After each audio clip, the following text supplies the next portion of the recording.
hoje, já está na projeção. Um tema muito importante para nós, como igreja e como família, é pensarmos sobre a necessidade do perdão no ambiente familiar. É um grande desafio, na verdade, perdoar alguém, ou até mesmo pedir perdão, e, na verdade, é algo que é extremamente necessário dentro do seu lar, na sua casa, na sua família. Então, nós vamos pensar um pouco sobre isso, mas antes eu tenho algumas perguntas a fazer. A primeira delas, o que é perdoar alguém? Você já parou para pensar sobre isso? O que de fato é perdoar? O que isso significa? Quando eu digo que eu perdoo determinada pessoa, o marido, a esposa, o filho, o pai, a mãe, o que significa isso? Qual é a profundidade disso? Além disso, quanto custa perdoar? Perdoar tem um custo. Se você já perdoou alguém, você já deve ter percebido que, de fato, perdoar tem um custo. Quanto custa, na verdade, perdoar alguém? Ou até mesmo, quanto custa pedir perdão? Que é a próxima pergunta, né? Quanto custa pedir perdão? É interessante que, às vezes, nós pensamos apenas que é difícil perdoar. E, de fato, é. Mas, por uma série de questões, também é difícil pedir perdão. Então, há também um custo atrelado a isso.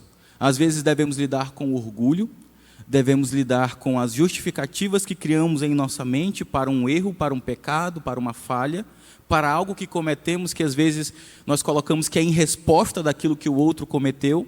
Então, há um custo sim em perdoar e há também um custo em pedir perdão. E nós vamos pensar um pouco melhor sobre isso mais à frente. Uma outra pergunta, mais para provocar a nossa mente sobre o tema. Você lembra a última vez que perdoou algum membro da sua família? Será que foi ontem? Hoje de manhãzinha, antes de vir para a EBD? Será que essa semana teve 2, 3, 10 pedidos de perdão? É algo que de fato deve ser frequente no nosso dia a dia, na nossa família. Às vezes não tão frequente assim no sentido de que erramos demais com o outro. Mas como pecadores, nós acabamos falhando bastante. Então, eu pergunto, você lembra a última vez que você perdoou algum membro da sua família? A próxima pergunta. Você lembra a última vez que pediu perdão a algum membro da sua família? Porque, novamente, nós devemos pensar nessa via de mão dupla. Nós perdoamos, sim. E às vezes é até um tanto quanto tranquilo estar nessa função de alguém que perdoa. E muitas vezes nem é um perdão verdadeiro, um perdão genuíno. Vamos pensar sobre isso depois. Mas você lembra a última vez que você teve que pedir perdão para algum membro da família? Às vezes a última vez que um filho teve que pedir perdão para os seus pais, porque errou, porque pecou. Ou então, a última vez que o marido teve que pedir perdão para a esposa para o marido, ou mesmo o pai ou a mãe para o filho. Uma pergunta muito importante para nós hoje de manhã. Você acha que o seu lar pode ficar em pé sem que haja perdão? Será que pode? Pense um pouquinho sobre isso. Será que a minha casa, será que o meu lar pode ficar em pé sem que haja perdão? E além disso, você acha que um crente pode ser alguém que não perdoa? Se o perdão é extremamente necessário no nosso lar, fica aí a pergunta. Será que alguém que professa o Senhor, que se diz crente no Senhor, será que essa pessoa pode ser alguém que não perdoa? Que as coisas acontecem, que é ofendido, mas que é ofendido por alguém e escolhe, ao invés de perdoar, reter aquela mágoa, reter o rancor sobre aquela pessoa, segurar o quanto puder e resistir o máximo que puder, até enfim quebrar a sua resistência e de repente perdoar aquela pessoa. E meus irmãos, depois dessas perguntas, nós temos alguns textos que nós vamos passear, ver um tanto quanto superficialmente. Eu peço que você abra sua Bíblia, eu não coloquei os textos projetados para que possamos ir nas Escrituras. O primeiro deles é o Salmo 103, versos 1 a 3. Nós vamos ver alguns aspectos sobre o perdão, primeiro no Antigo Testamento, Depois nós vamos ver alguns aspectos sobre o perdão no Novo Testamento. Trazer, quem sabe, uma definição, ainda muito a ser trabalhada nesta definição, mas quem sabe uma definição do que de fato é o perdão. Vamos trabalhar também sobre o que não é o perdão, ou o que não é perdoar. E depois nós vamos pensar em algumas implicações para o lar, para a família, para o nosso dia a dia. Salmo 103, versos 1 a 3.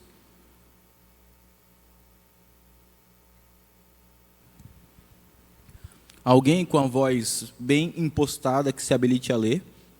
Salmo 103, versos 1 a 3.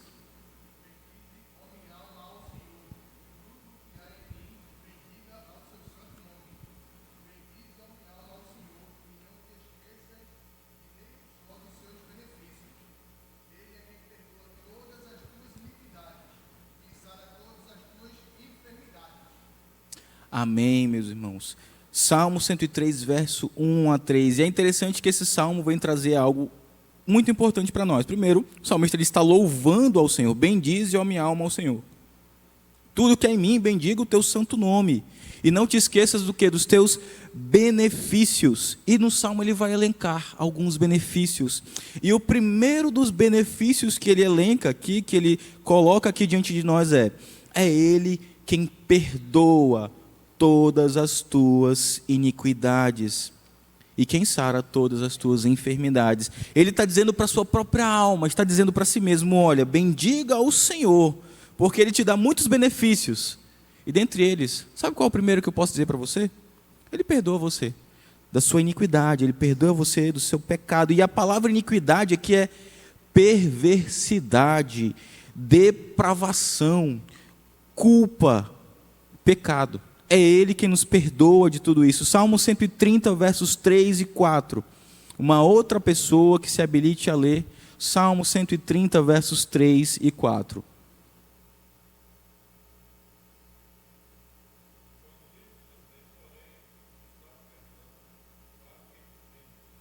Lê o verso 3 e o 4, meu irmão, por favor.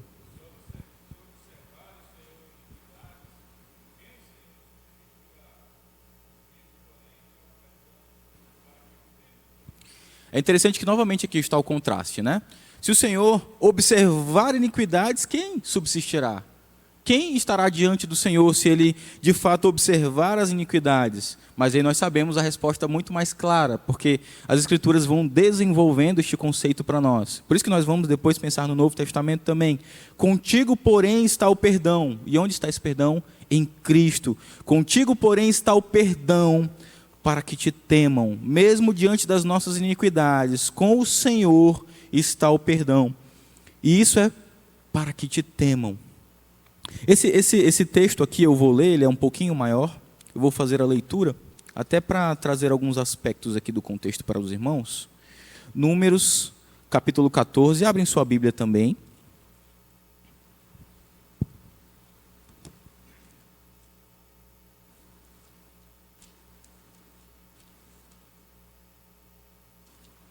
Números 14, eu vou ler dos versos 18 a 23.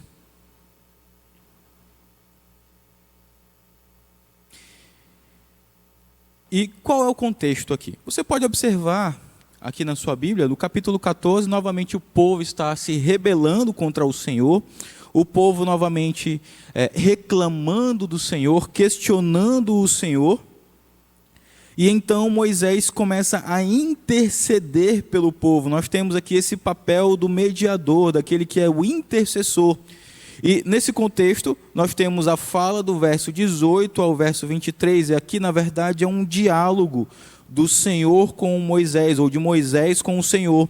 E temos a partir do verso 18 dizendo o seguinte: o Senhor, aqui é Moisés falando, o Senhor é longânimo e grande em misericórdia, que perdoa a iniquidade e a transgressão, ainda que não inocente o culpado, e visita a iniquidade dos pais nos filhos, até a terceira e quarta gerações. Perdoa, pois, a iniquidade deste povo. Aqui já é o pedido de Moisés, pedindo ao Senhor Deus, a Yahvé, perdoa, pois, a iniquidade deste povo, segundo a grandeza da tua misericórdia, e como também tens perdoado a este povo desde a terra do Egito até aqui. E então nós temos a sequência. Tornou-lhe o Senhor, ou seja, respondeu-lhe o Senhor, segundo a tua palavra, eu lhe perdoei. Porém, tão certo como eu vivo e como toda a terra se encherá da glória do Senhor, nenhum dos homens que, tendo visto a minha glória e os prodígios que fiz no Egito e no deserto, todavia me puseram à prova já 10 vezes e não obedeceram à minha voz, nenhum deles verá a terra que com juramento prometi a seus pais, sim, nenhum deles que me desprezaram na terra, nenhum daqueles que me desprezaram haverá. Meus irmãos, nós temos algumas coisas muito interessantes aqui nesse texto. A primeira delas é esse papel do intercessor, do mediador, né? Moisés, apontando para o papel do nosso Senhor, ele intercede pelo povo que pecou contra o Senhor. E o Senhor, novamente, ele não observa este pecado, ele não observa esta iniquidade, ele perdoa, ele garante aqui no versículo 20, segundo a tua palavra eu lhe perdoei. Mas, como o próprio Moisés já tinha dito, o Senhor, ele perdoa a iniquidade e a transgressão, ainda que não inocenta o culpado. Nós vemos as consequências desse pecado. Houve perdão, mas o pecado deixou marcas e deixou consequências sobre aquele povo. Quais foram as consequências? Nenhum dos homens que, tendo visto a minha glória e os prodígios que eu fiz lá no Egito e no deserto, esses que me puseram à prova tantas vezes e não obedeceram à minha voz, nenhum deles vai ver a terra que eu prometi aos seus pais. Eu perdoei, mas nenhum deles vai ver a terra que eu prometi aos seus pais. Meus irmãos, resumindo aqui, perdoar, esse conceito de perdoar no Antigo Testamento tem o sentido de remoção do pecado. No Antigo Testamento, perdão compreende a remoção de pecado e a restauração da comunhão entre Deus e a humanidade. E tudo isso depende unicamente do amor, da misericórdia e da compaixão de Deus ao pecador. E da sua disposição em iniciar um processo de reconciliação e expiação. É necessário, para tanto, a confissão dos pecados, o arrependimento, a restituição e a renovação. O perdão no Antigo Testamento ele está atrelado a isto, a nós sermos reconciliados com o Senhor, tendo Ele mesmo fazendo sobre nós uma remoção do nosso pecado, não observando a nossa malignidade, a nossa perversidade, a nossa depravação e a nossa culpa. Mas então, para entendermos um pouco melhor e tentarmos chegar a uma definição do que de fato é o perdão, nós vamos ver alguns textos no Novo Testamento. E vamos começar pelo segundo texto, Mateus capítulo 6, verso 12. Mateus 6, 12. Abra lá a sua Bíblia. Você provavelmente conhece esse texto. O contexto ali é a oração dominical, a oração do Senhor.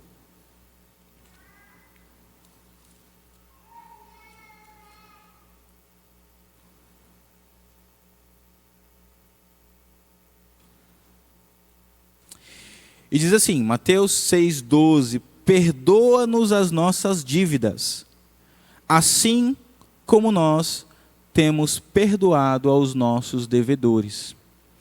Na oração, ou naquele modelo, naquele padrão de oração que o Senhor Jesus nos ensinou, ele diz o seguinte lá, perdoa-nos as nossas dívidas, perdoa aquele que me ofendeu, perdoa a minha dívida, eu que ofendi ao Senhor, eu que cometi um pecado contra o Senhor, assim como eu tenho perdoado aquele que pecou contra mim, que me ofendeu, que falhou contra mim.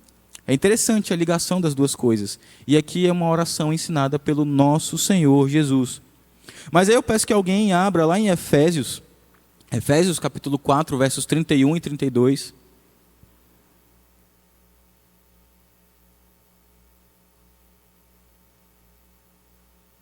Efésios 4, versos 31 e 32.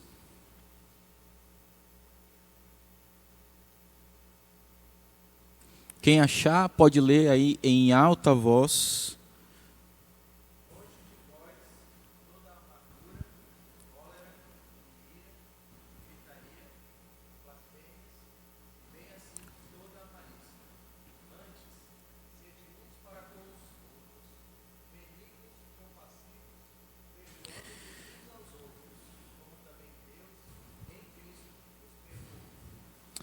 Amém. Vamos trabalhar um pouco melhor sobre o texto já já. Outra pessoa em Colossenses capítulo 3, versos 12 e 13. Colossenses capítulo 3, versos 12 e 13.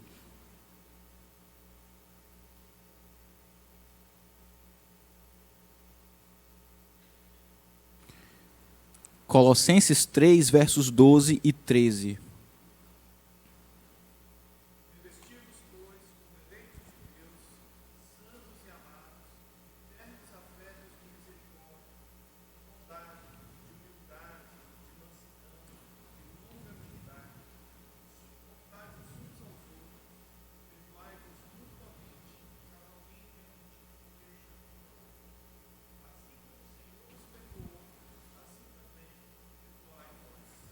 Esses dois textos, ambos escritos pelo apóstolo Paulo, eles são muito interessantes. Primeiro que um argumento que ele demonstra aqui é que nós devemos perdoar uns aos outros, mas primeiro porque nós fomos perdoados.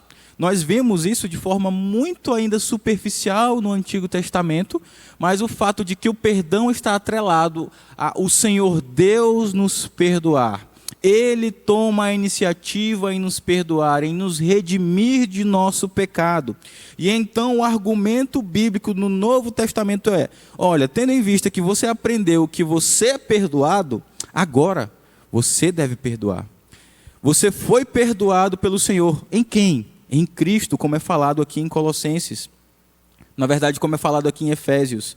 Mas, agora que você aprendeu que foi perdoado em Cristo, você deve perdoar os outros. E aqui em Colossenses é interessante que tem esse termo, suportai-vos uns aos outros. E muita gente entende errado isso daqui, né? A gente pensa que é muito aquele, eu não gosto muito dessa pessoa, mas eu suporto ela. Alguém do trabalho, na escola, alguém do convívio, eu não gosto muito, mas eu tenho que suportar essa pessoa todos os dias. Não é esse sentido de suportai-vos aqui. O sentido aqui é de sustentar um ao outro, é dar o suporte um ao outro. Aquela pessoa está cambaleando ali no seu caminhar, você vai ficar ali do ladinho dela para que ela se apoie em você, e então você vai ser um suporte para aquela pessoa. Não é, eu te suporto, mas é suportar aquela pessoa, dar-lhe um sustento. Então, sustentem, sejam suporte uns aos outros. E então ele diz, e nesse sentido, perdoem-se mutuamente, caso alguém tenha motivo de queixa contra outrem. Assim como o Senhor vos perdoou, assim também vós perdoais. E então temos Mateus capítulo 18, e aqui eu vou ler. É um texto também um pouco mais longo. E essa é uma parábola que o Senhor Jesus conta como consequência de uma conversa.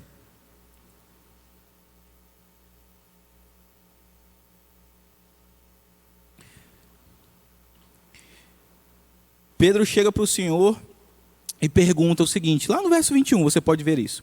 Senhor, até quantas vezes meu irmão pecará contra mim para que eu lhe perdoe? Até quantas vezes eu devo perdoar alguém? Esse é o questionamento na mente de Pedro. E então, acho que ele pensa ali numa resposta bonita para o Senhor Jesus, né? Até 7 vezes, um número ali que indica uma perfeição, uma quantidade relativamente grande. 7 vezes a pessoa vem e então eu tenho que perdoá-la? E a resposta do Senhor Jesus é, não te digo que até 7 vezes, mas até 70 vezes 7. Ou seja, é muito além disso, Pedro. E então nós temos a parábola que ele conta aqui. Por isso, e assim começa o Senhor Jesus, o reino dos céus é semelhante a um rei que resolveu ajustar contas com os seus servos. E, passando a fazê-lo, trouxeram-lhe um que lhe devia 10.000 talentos. Não tendo ele, porém, com o que pagar, ordenou o Senhor que fosse vendido ele, a mulher, os filhos e tudo quanto possuía, e que a dívida fosse paga. Então, o servo, prostrando-se, reverente, rogou, sê paciente comigo e tudo te pagarei. E o senhor daquele servo, compadecendo-se, mandou-o embora e perdoou-lhe a dívida. Saindo, porém, aquele servo encontrou um dos seus conservos que lhe devia 100 denários.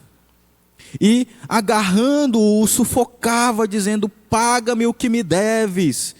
Então o seu conservo, caindo-lhe aos pés, lhe implorava: sê paciente comigo, eu te pagarei. Ele, entretanto, não quis. Antes, indo-se, o lançou na prisão, até que saldasse a dívida. Vendo seus companheiros o que se havia passado, entristeceram-se muito e foram relatar ao seu senhor tudo o que acontecera. Então o seu senhor, chamando-o, lhe disse: servo malvado, perdoei-te aquela dívida toda que me suplicaste. Não devias tu igualmente compadecer-te do teu conservo, como também eu me compadeci de ti? E, indignando-se, o seu senhor o entregou aos verdugos, até que lhe pagasse toda a dívida. Assim também meu Pai Celeste vos fará, se do íntimo não perdoares cada um a seu irmão. E é interessante, aqui é cada um a seu irmão.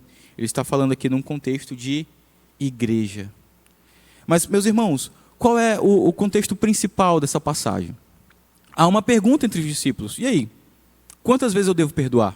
E o Senhor Jesus responde com essa parábola, dizendo: olha, tem um servo que devia muito, mas muito, se colocarmos em cifras atuais, milhões e milhões e milhões e milhões de reais. Devia muito. Talvez ali ele ganhando um salário normal, comum, ele passasse ali séculos até conseguir adquirir o dinheiro para pagar aquela dívida. Era uma dívida extremamente grande. Ele chega ao seu senhor, ele coloca-se de forma reverente ao seu senhor, ele clama por perdão, ele obtém esse perdão. Mas então, depois que ele sai já perdoado, ele encontra uma outra pessoa que lhe devia ali alguns reais, talvez uns 20 e tantos reais, 30 reais. Um valor bem menor, mas muito menor mesmo. E então, essa pessoa que lhe devia um valor bem menor, ele não tem a capacidade de lhe perdoar, sendo que ele acabou de ser perdoado de uma dívida infinitamente maior. E então a palavra do Senhor é muito dura lá no final. Assim também meu Pai Celeste vos fará, se do íntimo não perdoares cada um ao seu irmão. E o que acontece com aquele servo? Ele é denunciado, e ele retorna lá para o seu senhor. E então ele é mandado, enviado para ser preso, para ficar ali com os verdugos, até que pudesse saldar a sua dívida, uma dívida que ele não teria como saldar. E é interessante isso que nós temos diante de nós.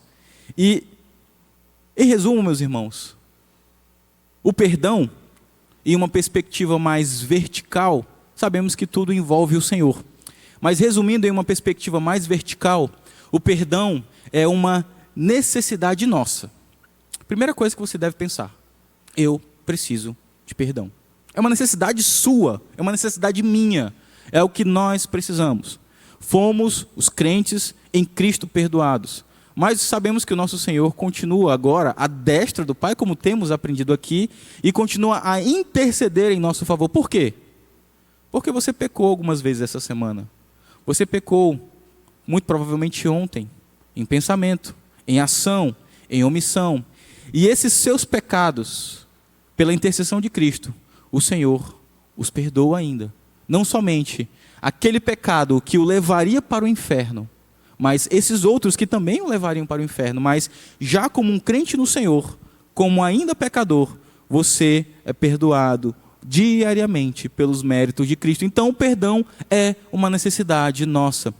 Além disso, também nesse aspecto aí mais vertical, nós precisamos entender que a sua origem, a origem do perdão está em Deus, não em nós, mas em Deus, porque se dependesse de nós, continuaríamos em nossa rebeldia, iríamos cada vez mais para o fundo do poço, descendo a ladeira com máxima velocidade para cairmos lá no abismo.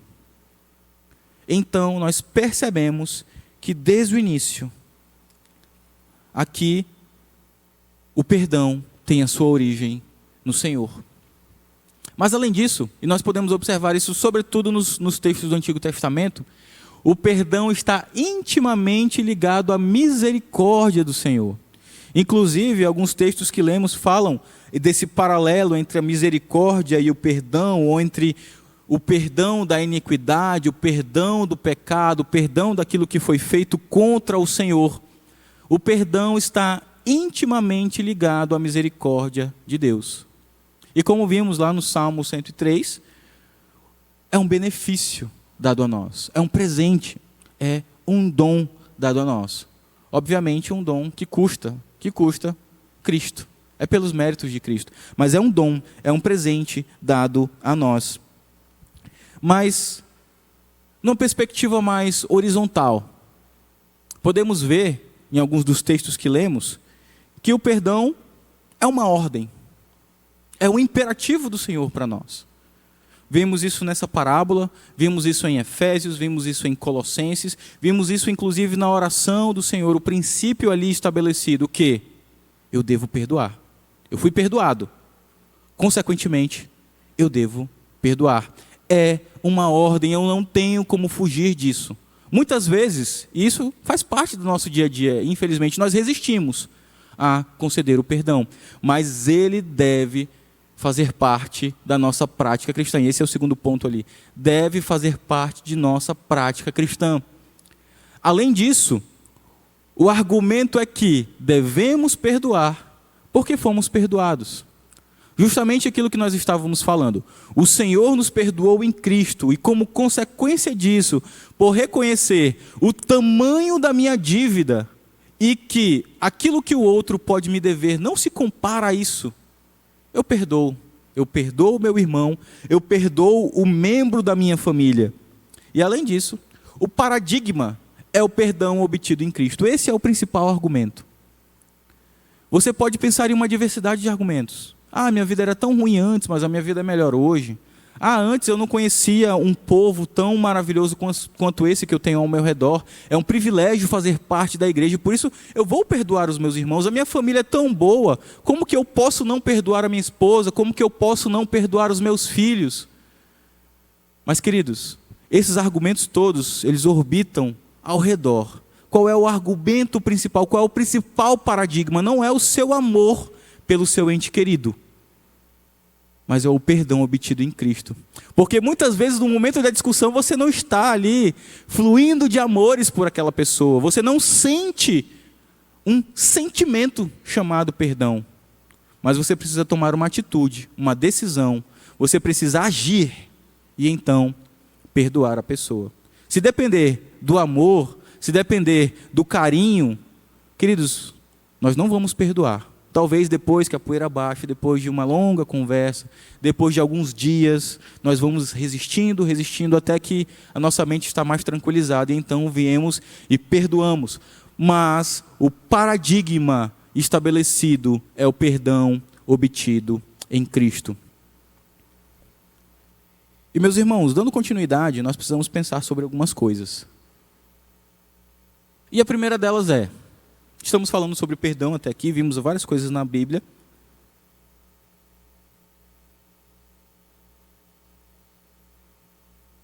E precisamos nos perguntar, afinal, o que é perdoar? Quando nós falamos, lembra daquelas perguntas lá no início? Quando nós falamos sobre perdoar, o que é perdoar? Ser perdoado por Deus significa não ser tratado conforme merecemos, mas ser tratado conforme a sua graça e misericórdia. São dois conceitos que estão intimamente ligados à prática do perdão. Quando nós somos perdoados por Deus, quando eu, José, sou perdoado por Deus, eu não sou tratado conforme eu mereço, porque eu mereço o juízo do Senhor, eu mereço o fogo eterno, mas o Senhor não me trata como eu mereço. Pelos méritos de Cristo eu sou tratado conforme a sua graça, conforme este favor que Ele me concede, conforme a sua misericórdia. Isso é ser perdoado. E essa é a profundidade do perdão. Além disso, como consequência, perdoar seria não tratar a pessoa que nos ofendeu como um devedor, mas tratá-lo com graça, dar livremente aquilo que o outro não merece. E, nesse sentido, vamos trabalhar melhor aquilo que está em Efésios 4, 32 e Colossenses 3, 13. Meus irmãos, tem dois termos ali, perdoando-vos e perdoou. Vamos apenas rememorar o que está escrito lá. Efésios 4:32 diz: Antes, sede uns para com os outros benignos, compassivos, perdoando-vos uns aos outros, como também Deus em Cristo vos perdoou. E então Colossenses 3:13: Suportai-vos, sustentem, sejam suporte uns dos outros, perdoai-vos mutuamente, caso alguém tenha motivo de queixa contra outrem, assim como o Senhor os perdoou, assim também perdoai vós. Essa palavra aqui para perdoou, perdoai, perdoai-vos, é uma palavra que deriva de um termo grego chamado charizomai. Eu não gosto muito de falar os termos gregos aqui, mas só para que os irmãos entendam, porque são palavras muito próximas. Charizomai, que é a palavra ali em que derivam esses termos, significa dar livremente ou conceder favor. É isso, charizomai. E essa palavra deriva de charis, que é graça. Ou seja, perdoai-vos uns aos outros. Charizomai, uns aos outros. E isso deriva de uma outra palavra, charis, graça. Perdoar, então, é dar livremente, conceder favor. Por isso que a gente tentou trabalhar nesse conceito, né? Tem outros conceitos muito melhores, claro, mas pensando aqui que o meu perdão nesse sentido mais horizontal é não tratar a pessoa que nos ofendeu como um devedor, mas tratá-la com graça. E a palavra graça aqui é muito importante. Dar livremente aquilo que o outro não merece. Por quê? Esse é o significado de graça. Dar livremente, conceder este favor. E por isso, lembrando lá das perguntas do início, a gente pode perceber que o perdão, ele de fato custa caro a quem concede. O perdão, ele não é dado. O termo sim aqui é dar livremente, é conceder um favor. Mas, meus irmãos, perdoar custa caro. Custa caro no sentido de que nós devemos lidar com aquela pessoa não mais como um ofensor. Nós vamos conversar, nós vamos tratar aquele pecado, e isso envolve aquilo que nós vamos falar daqui a pouco. Nós vamos tratar o pecado como pecado. Todavia, custa caro a você não ficar remoendo aquele pecado. Custa caro a você, muito embora você não tenha a vontade de perdoar aquela pessoa, mas sabendo dos méritos de Cristo, da graça e do favor que você recebeu do Senhor, você então toma aquela atitude de perdoar e de não ficar remoendo, não ficar relembrando, não ficar falando, não ficar dizendo o tempo todo, você fez isso, aquilo e aquilo outro. A pessoa ofendida sofre o dano e não retribui conforme o ofensor merece. É justamente por isso que custa caro perdoar. Nós acabamos sofrendo o dano. E lembrando, o nosso paradigma é o nosso Senhor. O que acontece para que você adquirisse o perdão? Quem sofreu o dano? Você? Não. Cristo. Cristo sofreu o dano. E por isso, quando nós perdoamos, de alguma forma, nós também sofremos o dano. Aquilo que foi trazido a nós como ofensa, como pecado, aquela pessoa que nos ofendeu e pecou contra nós, nós sofremos aquele dano, nós vamos lidar e tratar aquele pecado, mas nós vamos perdoar. Mas então a gente precisa continuar. O que não é perdoar? Nós vamos trabalhar aqui pelo menos duas coisas sobre o que não é perdoar. E a primeira coisa, perdoar não é ignorar ou tolerar o pecado.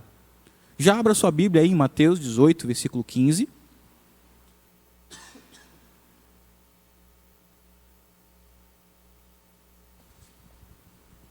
É o contexto anterior daquela parábola, é o contexto anterior daquela pergunta de Pedro.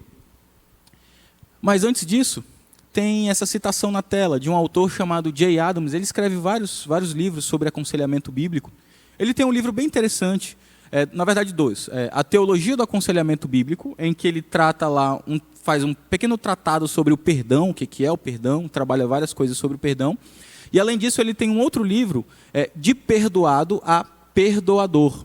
Então, se você tiver acesso a esses livros, depois dê uma leitura, é uma literatura bem interessante. O que o J. Adams vai dizer? Perdão é perdão do pecado. O perdão tem como foco o fato de que houve uma ofensa real. Logo não vira simplesmente as costas ao pecado, mas o trata como tal. Percebam a dureza dessa frase, desse conceito. Perdão é perdão do pecado. Não é de ninharia, não é de pouca coisa, é perdão de pecado. O perdão tem como foco o fato de que houve uma ofensa real. É algo que de fato aconteceu. Você de fato foi ofendido. A pessoa que precisa do perdão de fato ofendeu. Nós não devemos ficar sempre minimizando as coisas. Logo, não vira simplesmente as costas ao pecado, mas o trata como tal. E essa é uma grande dificuldade que temos. Porque muitas vezes nós pensamos que perdoar alguém é apenas, não, deixa quieto. Não quero nem tocar no assunto. Vamos deixar para lá. Não é isso perdoar. Isso é deixar para lá. Mas perdoar é tratar o pecado como tal. É lidar com aquilo. É tratar aquilo. E então vamos lá a Mateus capítulo 18, versículo 15.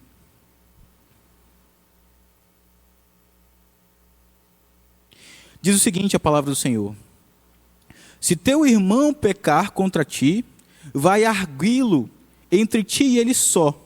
Se ele te ouvir, ganhaste o teu irmão. Queridos, esse texto aqui, e tem todo um desenvolvimento, né? Tem os passos aqui, inclusive um processo que a gente pensa para um processo disciplinar. Você vai com a pessoa não te ouviu, você leva testemunhas, a pessoa não ouviu de novo, você leva à igreja, ou seja, você leva aos representantes da igreja, eleitos pela igreja, pensando aqui na nossa realidade, no conselho, e então o conselho vai lidar e tratar com aquela pessoa. Há uma série de passos aqui para lidarmos com o pecado do outro.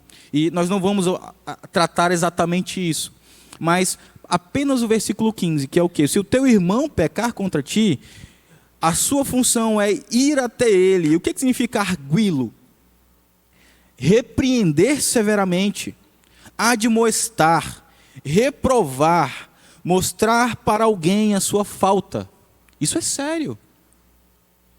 A pessoa ofendeu você, a pessoa pecou contra você, qual é a sua função? É teu irmão, é o crente no Senhor, é o membro da sua casa. Você vai até ele e diz, olha, eu reprovo o que você fez. Isso é reprovar. Eu repreendo você pelo que você fez. Não no sentido pentecostal, está repreendido. Mas é levar aquela repreensão à pessoa. É reprovar o que ela fez. É mostrar para ela que ela cometeu uma falta. Olha, você cometeu uma falta contra mim. Você falou aquilo, você fez aquilo outro. Você agiu de tal forma. E isso é reprovável diante do Senhor. Você pecou contra o Senhor, pecou contra mim. Vamos tratar sobre isso. E a resposta disso é: me perdoa, eu te perdoo. Vamos restabelecer o nosso relacionamento. E eu tenho uma ilustração interessante para trazer para nós. É que nós precisamos tratar o pecado como pecado. E esse é um grande desafio. E pensando no contexto do lar, em que nós estamos o dia a dia com aquelas pessoas, o marido com a esposa com o marido, aquelas famílias já em maior número, né, que tem, pela graça do Senhor, os seus filhos, e então ali com as crianças, ou já com os adolescentes e tudo. E é difícil tratar cada pecado como um pecado. É difícil tratar cada situação como deve, de fato, ser tratada. Então, muitas vezes a nossa tendência é apenas tolerar, ou então apenas ignorar, ou então apenas dizer assim, não, eu vou perdoar minha esposa, porque afinal a bichinha é assim mesmo.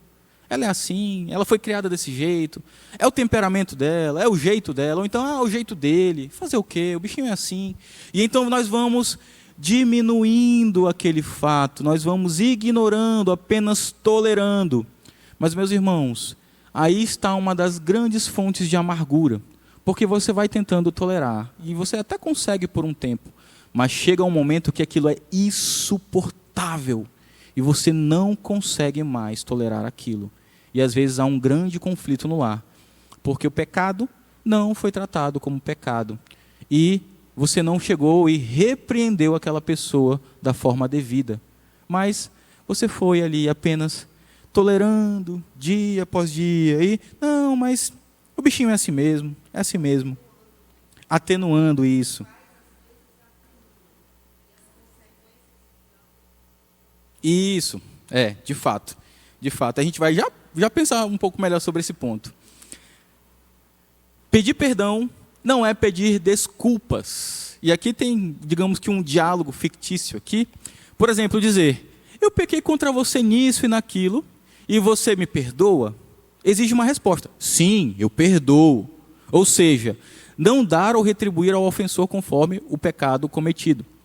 Mas, por outro lado, pedir desculpas é totalmente diferente. Você dizer, você me desculpa, significa atenuar a culpa, não admitir a culpa, pelo menos não completamente. Tentar justificar. E qual é a questão aqui? Jay Adams ele vai trabalhar isso daqui de forma bem interessante. Eu vou ler aqui um trecho da citação do seu livro. Mas a questão é o quê? Pedir desculpas não é pedir perdão. Perdão, você pode ver aqui, inclusive pelo nosso conceito, é algo muito profundo.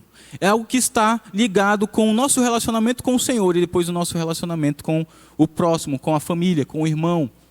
Mas Jay Adams, inclusive, vai dizer que esse termo desculpa é apenas uma construção humanista para atenuar o pecado. Por quê? Não vai tratar o pecado como um pecado, mas apenas buscar justificativas. E se você for ver o sentido da palavra desculpas, ou desculpar, ou desculpar-se, alguns ali colocam até como um sinônimo de pedir perdão, mas mesmo que fosse, seria de uma forma mais atenuada. Mas se você for ver no dicionário de sinônimos, você vai ver, por exemplo, buscar justificativas. Você vai ver, por exemplo, atenuar um erro. Você vai ver justamente esse significado atrelado à palavra desculpa.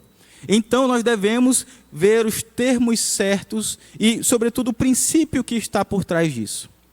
Ouça com atenção aquilo que Jay Adams fala. Ô, meu irmão, obrigado, estava frio mesmo. Ouça com atenção o que Jay Adams novamente fala. À medida que os cristãos continuam a dizer desculpa quando erram, ou então palavras semelhantes, em vez de eu pequei, você me perdoa? E à medida que recebem a resposta natural, não, tudo bem, fique tranquilo, não foi nada, ou algo semelhante, as soluções reais para muitas dificuldades que poderiam ter sido alcançadas através do perdão continuarão a ser um impasse. A igreja trabalhará sob o fardo de ressentimento e amargura por toda parte dos seus membros. E aqui nós aplicamos a família. A família vai viver em ressentimento e amargura. Deixe-me explicar. E deixe que essa explicação leve a um segundo ponto. Desculpa é errado não somente por ser um substituto humano e inadequado para o método revelado por Deus, para corrigir as relações. Mas, como tal, a desculpa provoca uma resposta inadequada. Quando você pergunta para alguém, você vai me perdoar? Você transferiu a responsabilidade para aquela pessoa. E a resposta agora esperada é, sim, eu vou perdoar você. O ônus da responsabilidade vai estar para quem deve perdoar. Você me perdoa? Agora a bola está contigo. Eu reconheci o meu pecado, eu confessei o meu pecado. Você me perdoa? A bola está com você agora. É esse o sentido que ele está dizendo. Mas, quando você apenas pede desculpas, na verdade a bola continua com você. Você não está dizendo, olha, eu errei, por favor, me perdoe. Mas você está dizendo, olha, eu estava meio furioso na hora, porque se você não tivesse pisado no meu pé antes, eu não teria explodido naquela hora e xingado você. E então você começa a buscar as suas justificativas. Não, porque você sabe, o meu temperamento é meio assim, às vezes eu falo as coisas de forma destemperada, eu não penso muito antes de falar. Mas me desculpa por ter ofendido você, não foi essa a minha intenção. Se eu fiz alguma coisa contra você, por favor, me desculpe.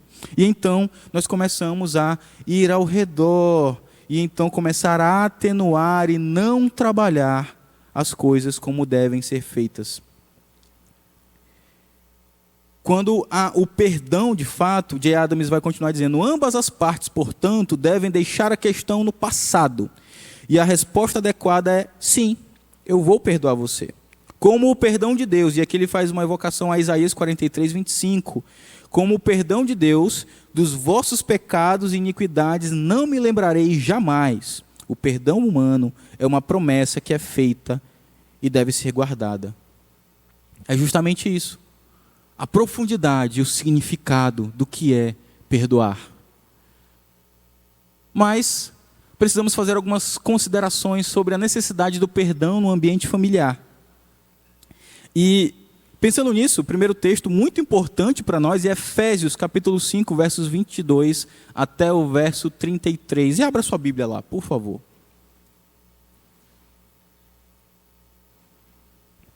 Deixe ela aberta aí nesse texto, nós vamos trabalhar sobre duas perspectivas.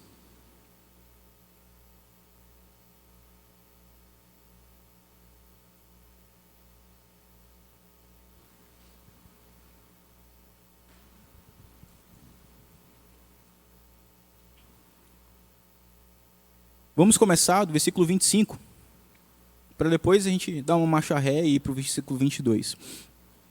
Efésios, capítulo 5, versículo 25, diz o seguinte: Maridos, amai vossa mulher, como também Cristo amou a igreja e a si mesmo se entregou por ela, para que a santificasse, tendo-a purificado por meio da lavagem de água pela palavra, para a apresentar a si mesmo igreja gloriosa, sem mácula, nem ruga, nem coisa semelhante, porém santa e sem defeito. Assim também os maridos devem amar a sua mulher como o próprio corpo, como ao próprio corpo. Quem ama a esposa, a si mesmo se ama. Porque ninguém jamais odiou a própria carne, antes a alimenta e dela cuida, como também Cristo o faz com a igreja, porque somos membros do seu corpo. Eis porque deixará o homem o seu pai e a sua mãe, e se unirá à sua mulher, e se tornarão os dois uma só carne. Grande é este mistério, mas eu me refiro a Cristo e à igreja. Não obstante, vós, cada um de per si, também ame a própria esposa, como a si mesmo, e a esposa respeite o marido. Vou começar aqui pelos maridos, pelos homens aqui presentes, mesmo aqueles que não são casados. Nós temos aqui a classe da mocidade. Considerações sobre a necessidade do perdão no ambiente familiar. Meus irmãos, nós vimos aqui um modelo estabelecido muito importante. Nós devemos amar, cada um deve amar a sua respectiva esposa como Cristo amou a igreja. E meu irmão, você, como marido, como homem, não tem como demonstrar esse tipo de amor se você não perdoa a sua esposa. Se por outro lado você fica remoendo aquilo, ou se você fica jogando na cara da esposa o que ela fez, você não está seguindo o padrão bíblico. Porque esse padrão, ele é muito importante para nós. Nós devemos santificar, apresentar a esposa sem mácula, sem ruga, sem defeito ao Senhor, assim como Cristo faz com a igreja. E então esse padrão é estabelecido para nós. E nesse contexto nós aplicamos ao perdão. Sem o perdão, isso não tem como ser estabelecido num lar. Marido, você deve perdoar a sua esposa. É difícil? Muito difícil. Custa? Custa. Nós devemos lidar com o nosso orgulho, devemos lidar com uma série de questões, mas nós devemos perdoar a respectiva esposa. Mas voltando um pouquinho no texto, lá no versículo 22, agora, do outro lado, as mulheres sejam submissas ao seu próprio marido, como ao Senhor. Porque o marido é o cabeça da mulher, como também Cristo é o cabeça da igreja, sendo este mesmo salvador do corpo. Como, porém, a igreja está sujeita a Cristo, assim também as mulheres sejam em tudo submissas ao seu marido. É claro que o foco aqui é a submissão, mas nós temos aqui o relacionamento do marido com a mulher, ou no caso deste lado, a esposa com o seu próprio marido. E esse conceito em que a esposa deve ser submissa. E minha irmã querida, é muito difícil, mas como parte da sua submissão, honrando o seu marido, assim como a igreja deve honrar a Cristo, você deve perdoá-lo quando ele peca contra você. Porque ao contrário do nosso Senhor, que não peca, porque ele é o Deus Filho, o Deus Homem, o seu marido peca. E ele vai pecar contra você. E às vezes pode ser um pecado sério, que vai trazer muita dor a você. Mas você deve tratar o pecado como pecado. Deve sim ir lá e exortar e repreender pelo pecado cometido. Assim como o marido deve fazer com a esposa.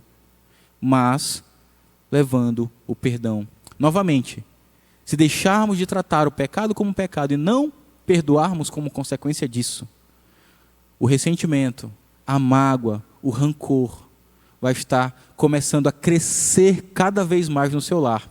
E uma vez que isso é estabelecido, meus irmãos, as consequências são drásticas.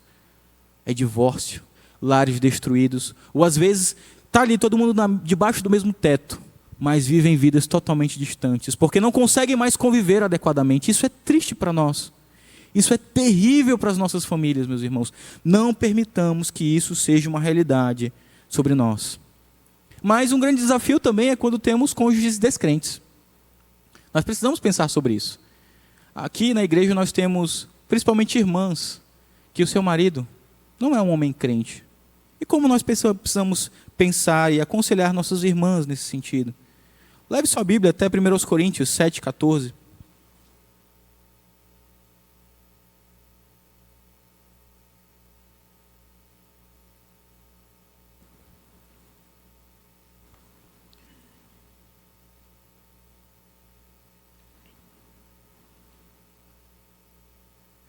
Primeiros Coríntios 7,14 diz o seguinte: porque o marido incrédulo é santificado no convívio da esposa, e a esposa incrédula é santificada no convívio do marido crente. Isso aqui ele vai falar depois sobre os filhos, né? De outra sorte, os seus filhos não seriam até mesmo filhos da aliança, como nós gostamos de chamar. Não seriam santos. Porque o Senhor, ele, de fato, pela sua graça, ele concede isso. Não no sentido de que ele salva por derivação. Pela fé do outro, ele vai salvar o marido ou a esposa. Mas aqui é um sentido de convívio do lar, inclusive. E nós observamos aqui que o desafio do marido incrédulo, do marido crente que tem a sua esposa incrédula, ou da esposa crente que tem um marido que é ímpio, que é incrédulo, é justamente pelo testemunho santificá-lo no lar. Pelo testemunho, inclusive o Senhor Deus concedendo pelos seus meios de graça, atenuando o pecado dentro do lar. Porque se a família toda não é crente, há sempre sim um ímpio ali naquele lar. E é uma dificuldade lidar com isso. E minha amada irmã, meu amado irmão, se porventura a sua situação é essa, de ter o marido que não é um crente, ou a esposa que não é crente no Senhor, o perdão ele deve sim fazer parte. É um desafio. Maior ainda, provavelmente, do que se os dois são crentes. Mas é um desafio, porque ainda é uma ordem. E você é um diante do Senhor com essa pessoa. Você é casado com esta pessoa. Você tem um relacionamento em que, infelizmente ainda, continue com fé, orando ao Senhor pela conversão do seu cônjuge. Mas saiba que o perdão ainda deve fazer parte do seu lar. É um desafio, com certeza é um desafio. Mas ele deve fazer parte do seu lar. Inclusive, esse testemunho do perdão, de lidar com o erro como erro, de lidar com o pecado como pecado, vai ajudar a santificar o seu cônjuge. Inclusive, quem sabe com este testemunho, ele possa perceber que a solução para o seu pecado está em Cristo. Mas além disso, lá em Efésios, capítulo 6, aqui na projeção eu coloquei apenas a perspectiva de pais com filhos, mas como a classe aqui está maior hoje, vamos ver as duas perspectivas. Filhos e pais e filhos. Primeiramente, filhos e pais, Efésios capítulo 6, versos 1 a 3.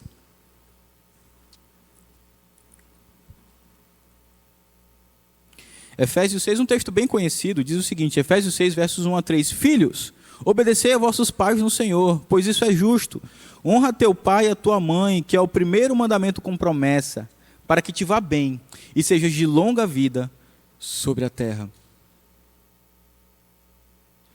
Filhos aqui presentes, todos são filhos, né? Mas pensando sobretudo naqueles em que ainda estão debaixo do teto dos seus pais. Você deve honrar o seu pai e a sua mãe. E é interessante que, trazendo para a aplicação do perdão, faz parte de honrar o seu pai e sua mãe, reconhecer o seu pecado contra eles e pedir perdão. E permitir que o seu pecado seja tratado como pecado. Permitir que o seu erro diante dos seus pais, o fato de você não honrá-los, desobedecendo-os, não honrá-los seguindo o caminho que eles dizem que você deve andar, isso deve ser tratado como pecado. E você deve pedir perdão e se permitir, se deixar ser tratado pelos seus pais. E quem sabe até mesmo ser tratado pela igreja, ser tratado pelo conselho. Há situações em que isso ocorre também. Mas, filhos, o perdão é algo muito sério. Você não deve apenas se justificar ou se desculpar com seus pais, mas, de fato, reconhecer o seu erro, primeiramente, o seu pecado diante do Senhor e depois o seu pecado contra eles. Porque quando você peca contra os seus pais, você está desonrando-os, inclusive quebrando o 5º mandamento. Mas, além disso, nós vamos ver a perspectiva dos pais com os filhos. Logo depois, Efésios 6,4. E vós, pais, não provoqueis vossos filhos a ira, mas criai-vos na disciplina e na admoestação do Senhor. Esse é um grande desafio, criar os filhos na disciplina e na admoestação do Senhor. E dentro disso, novamente, não atenuar os erros, não apenas trazer desculpinhas, não, o bichinho é assim, é o jeito dele, fazer o quê? Né? Criança é assim mesmo, adolescente, essa fase é terrível, é assim mesmo, isso vai passar. E então vai, passa, uma hora a conta vem. Lembra lá, quem era antigo aqui em Boa Vista, lembra lá do passa esplanada? Passa abril, passa maio, passa junho, uma hora a conta vem. E às vezes a conta vinha, ninguém pagava e por isso que a empresa quebrou, né? É isso que acontece com o lar. Não, vai passar. A criança é fase, a adolescente é fase, a jovem é fase. Passa. Tristemente, uma hora a conta vem. Então, dentro do lar, devemos tratar o pecado como pecado e perdoar. Faz parte desse processo, o perdão aos filhos. Mas, além disso, pais, faz parte desse processo. Você, como pai, pedir perdão para o seu filho. Algum pai aqui jamais errou com seus filhos? Acho que ninguém ousa levantar a mão, né? Você precisa reconhecer que você erra, que você peca contra os seus filhos. E quando isso acontecer, você precisa pedir perdão a eles. E aqui, meus irmãos, está uma grande dificuldade dentro dos lares. Às vezes, quando nós estamos em uma determinada posição, é muito fácil dizer, olha, você errou, você pecou, vamos lidar com isso. Mas, quando nós estamos numa posição, por exemplo, o pai com os filhos, que deve criá-los e admoestá-los no caminho do Senhor, mas em determinado momento esse pai e essa mãe erra contra o seu filho, inclusive às vezes erramos no excesso de disciplina. Muitos pais se excedem e na verdade não disciplinam, mas levam sua ira contra os seus filhos e se excedem contra eles. E eu falo isso na disciplina física mesmo.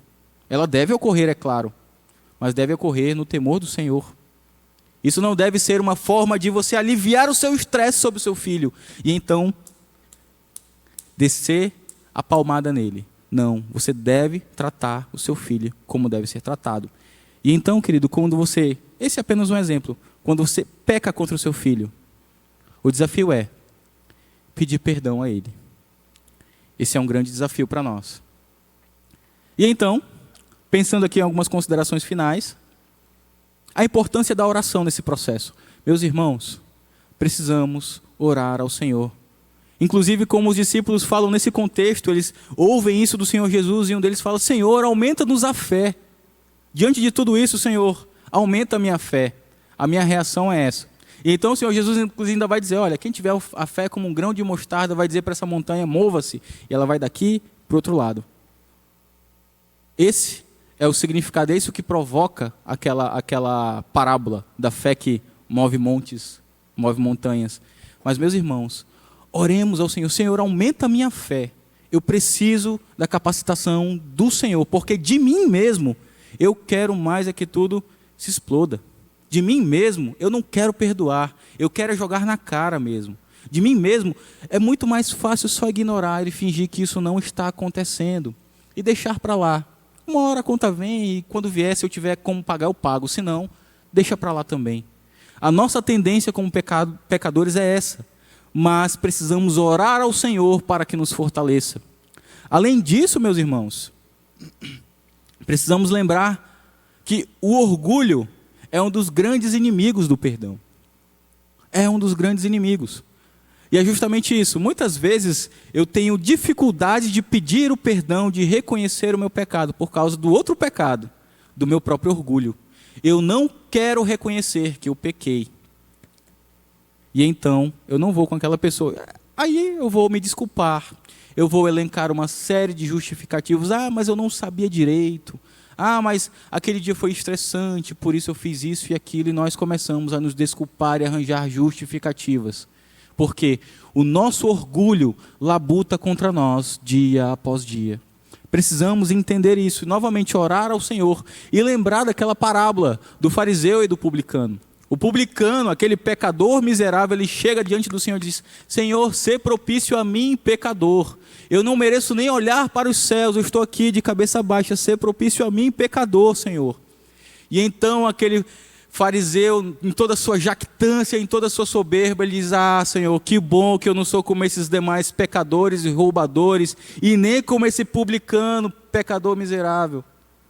Nós não podemos ser fariseus dentro dos nossos lares, orgulhosos, jactantes, mas ter essa reação, dizer: Senhor, ser propício a mim, pecador. E então, quando eu peco contra o meu familiar, o marido contra a esposa contra o marido, os filhos contra os pais, pais contra os filhos, dizer: ser propício a mim, eu pequei contra você. Vamos no Senhor buscar a reaproximação do nosso relacionamento e a solução para aquilo que nos trouxe problemas. Além disso, as consequências quando não há perdão. A primeira delas é não tratar o pecado como pecado. E a segunda delas, nós podemos nos lembrar lá em Efésios 4:31. Longe de vós toda amargura e cólera e ira e gritaria e blasfêmias, e assim toda a malícia. E um lar que não há perdão, ele vai estar cheio de amargura, vai estar cheio de raiva, vai estar cheio de contenda, de blasfêmia, de malícia, vai estar distante do Senhor. Um lar onde não há perdão vai estar cheio disso. Isso é a ruína para o lar. Por isso, eu pergunto novamente: você acha que o seu lar pode ficar em pé sem que haja perdão?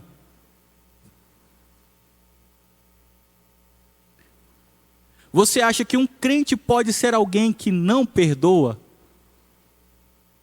Aí eu finalizo com essa citação. John MacArthur, escrevendo sobre perdão, ele diz o seguinte: Deus foi benigno e compassivo para com você, perdoando-o, apesar de você não merecer. Se você basear a sua atitude em relação às pessoas naquilo que elas merecem, não entendeu nada. Não grite com as pessoas, não as difamem, nem fique bravo com elas, ainda que seja isso que elas mereçam. Aqueles que exemplificam o caráter de Deus são amáveis, benignos, compassivos e perdoam os outros. É esse o tipo de atitude que Deus espera dos que são novas criaturas em Cristo. A incapacidade de perdoar contradiz o amor cristão. Na verdade, se a falta de perdão é característica em sua vida, talvez você não seja de fato um cristão. Aí eu complemento ali. Uma das evidências que fomos perdoados por Deus é que perdoamos os que nos ofendem. E, meus amados, dentro do lar, o quanto isso é importante e vital. Claro.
Só para complementar o que a irmã falou, eu ia exatamente perguntar sobre isso também. E quando a pessoa ofende, no caso dela, por exemplo, um exemplo interessante, que ela sequer se deu conta ou preserva os nossos valores, e ofendeu, foi embora, deu as costas e ficou por isso mesmo, né? Como tratar essa situação e depois eu faço a próxima.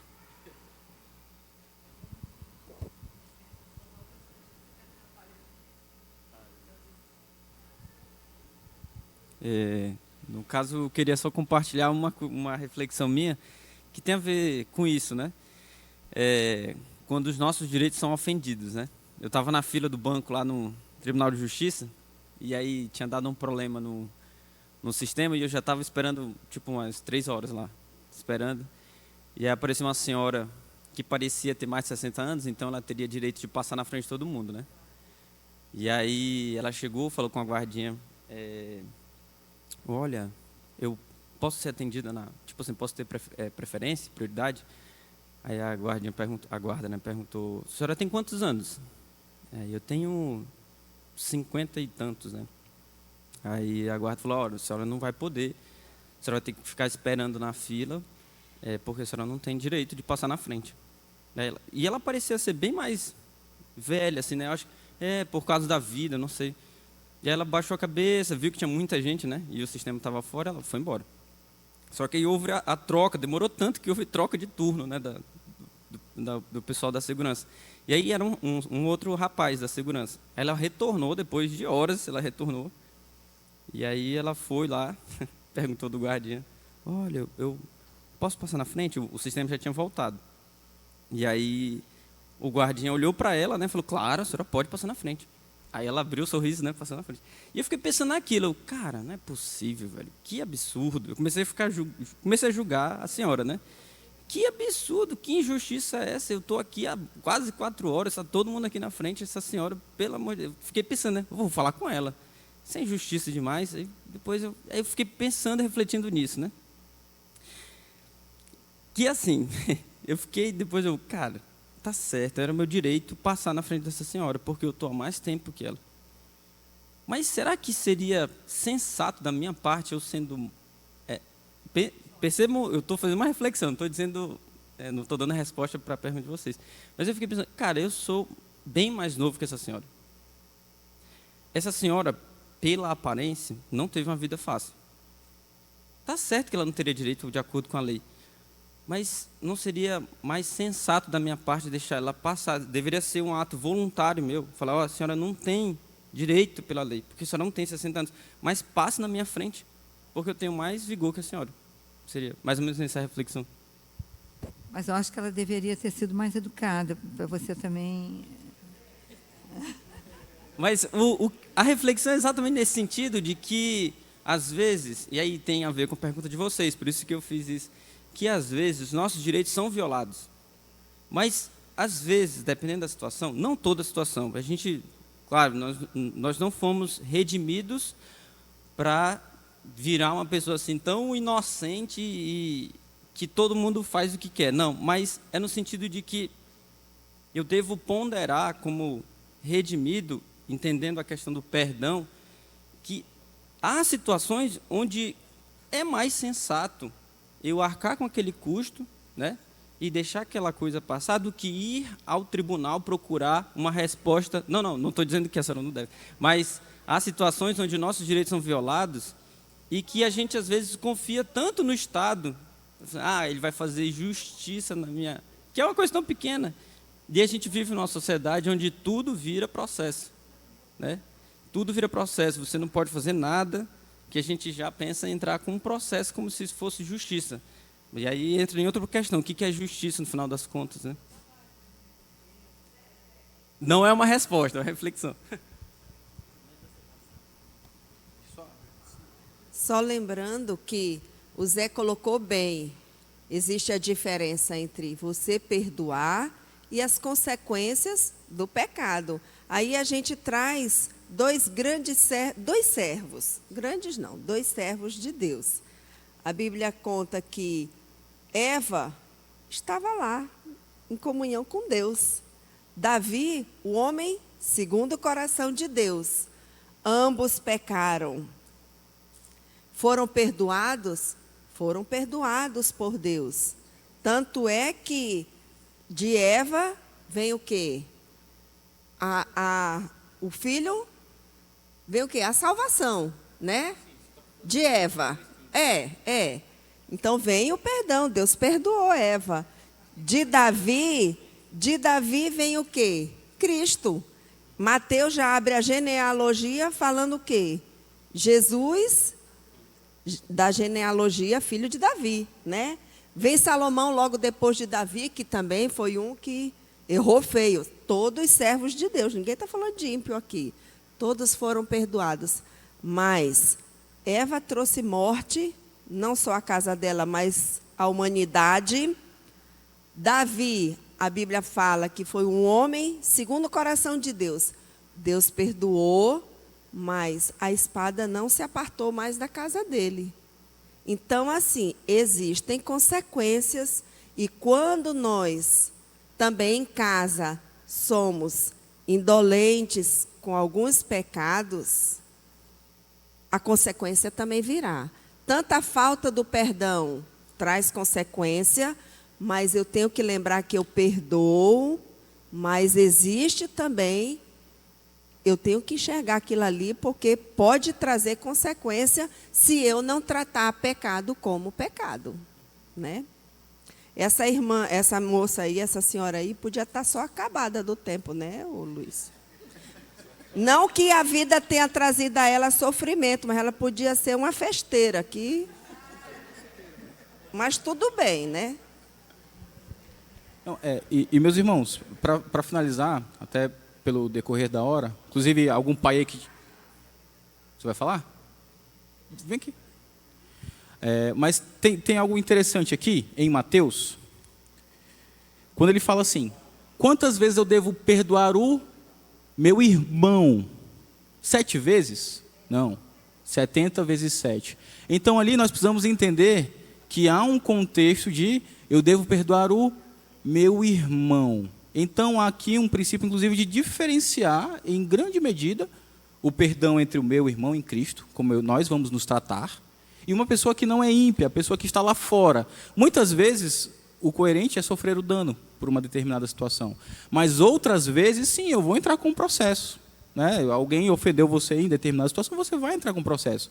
Não necessariamente isso é errado. Você, não, vou perdoar e pronto, acabou, vida que segue. Pode ser que isso aconteça, isso é justo, isso é lícito. Mas também é justo, num contexto de que você tem que entrar contra um processo, contra alguém, você pode entrar. Mas, inclusive, lembremos, quando Paulo fala assim, olha, vocês da igreja estão entrando em processo um contra os outros lá com os ímpios, lá nos magistrados lá de fora. Ou seja, ele está falando, olha, vocês estão tratando da questão de vocês, não dentro da igreja, mas lá fora. Então, há uma diferenciação de tratamento aqui, entre aquilo que acontece aqui, ou dentro do lar, e aquilo que acontece no trânsito, em uma fila de supermercado, seja onde for. Nós somos ofendidos, e não por isso podemos, às vezes, dizer assim, olha, peraí, você está querendo pegar minha frente aqui na fila do supermercado? Meu carrinho está aqui, eu estou aqui faz tempo, por que você está querendo tomar minha frente? Não é assim, não. Eu não preciso ser, para ser aquela pessoa que perdoa e dizer assim, não, pega aqui, eu venho para trás, não tem problema não. Nós não precisamos ter esse pensamento torto do que seria, né, ser uma pessoa que perdoa. Nós sim podemos correr atrás dos nossos, por assim dizer, direitos, né, e processar em algum sentido e em determinados contextos. Pode falar, Vicente.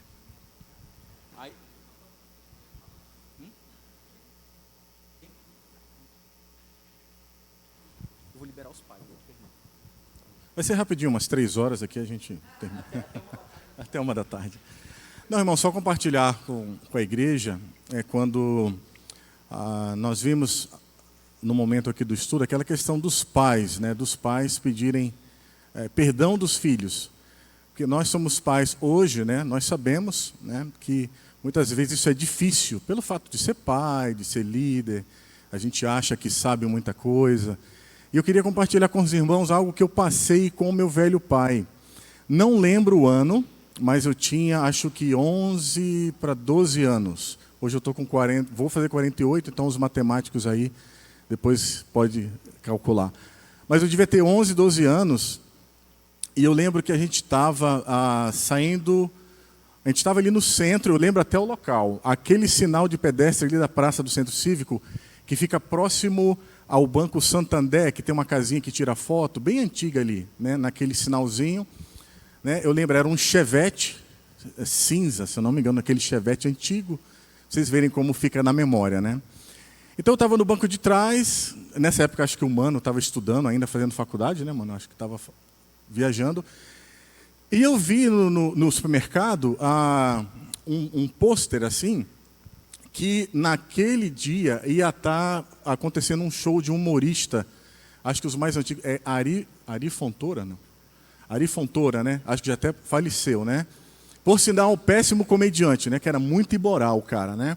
Mas eu lembro que eu vi no supermercado e eu reconheci, claro, por causa da televisão e tudo mais. E aí entrei no carro, a gente estava indo para casa, quando a gente estava fazendo aquela curva, eu falei, eita pai, eu vi ali um cartaz daquele humorista, estava o meu pai e minha mãe, meu pai dirigindo, minha mãe estava ao lado. Eu falei, pai, hoje vai ter aquele humorista, Ari Fontoura. Aí meu pai, não, você está doido, que Ari Fontoura? Aqui em Boa Vista, naquela época, né?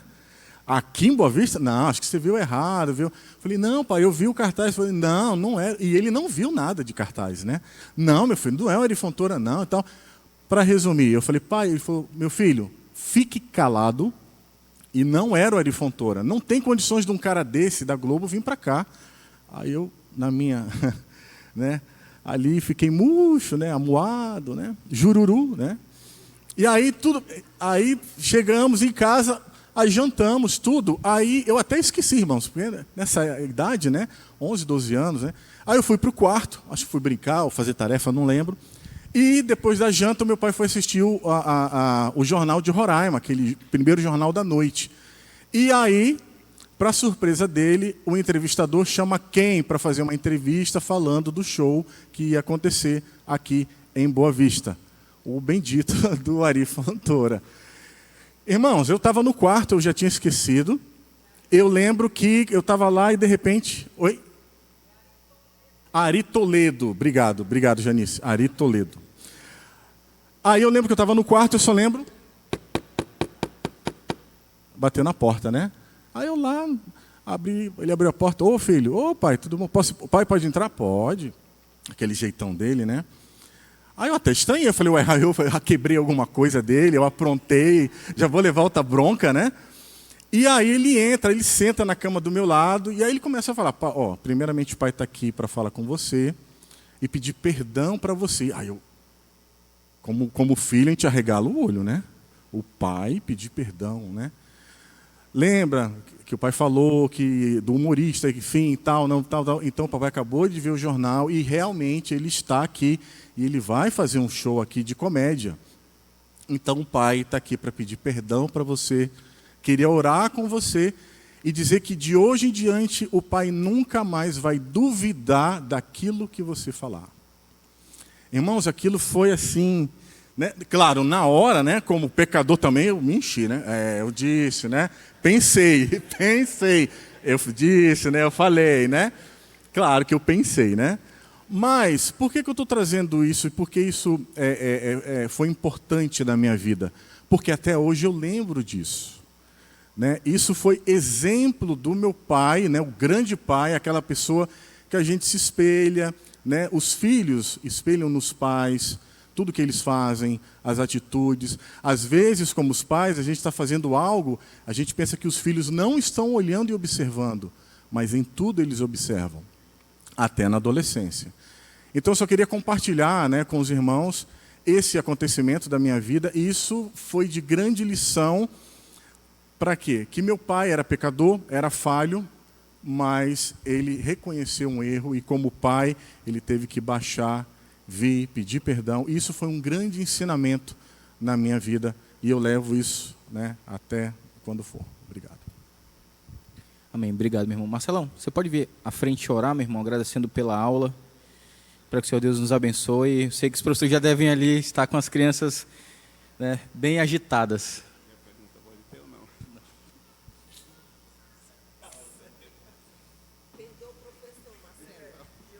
Eu tinha outra, mas o José não dá não, meu irmão. Tá, mas com relação ao entendimento, o pastor Alfredo já até falou aqui no culto, o entendimento foi usado por muito tempo, acho que hoje nem tanto, né, pastor? Era até clichê. Não, tu precisa liberar o perdão, mas não dá tempo, o pastor ia falar sobre isso, interessante. Libera suor só, né, pastor?